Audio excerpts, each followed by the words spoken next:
Miért nem akarjuk, hogy a másik nyerjen? Ez egy annyira érdekes téma szerintem. Tegnapi napon rám írt az egyik ismerősöm, hogy lesz egy eseménye, ahol ő fog majd beszélni, és első kézből mondtam neki, hogy persze, jövök, szeretném azt, hogy sikered legyen, és hogy nyerjél. És itt felötlődött bennem a kérdés, hogy Magyarországon is hány olyan ember van, hány olyan párkapcsolat, hány olyan baráti társaság, ahol nem örülnek annak, hogyha a másik valamilyen jó eredményeket elér, és nem az a sajátja.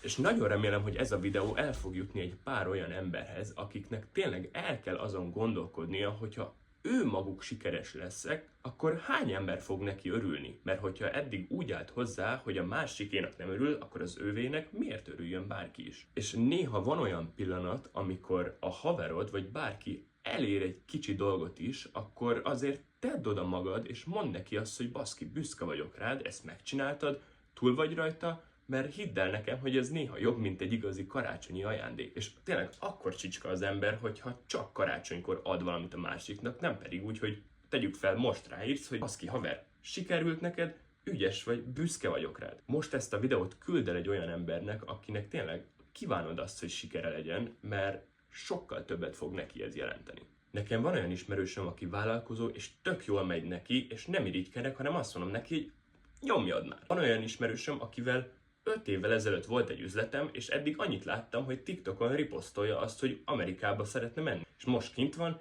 és egyből örültem neki, és mondtam, hogy ez az, végre megcsináltad. Vagy tegyük fel, a TikTokon látok random idegen embereket, és így tökre tudok örülni a sikerüknek. Pont valamelyik nap volt az, hogy valaki szeretett volna eljutni Afrikába, sikerült neki, és így kommenteltem is, hogy baszki, ez az, hajrá!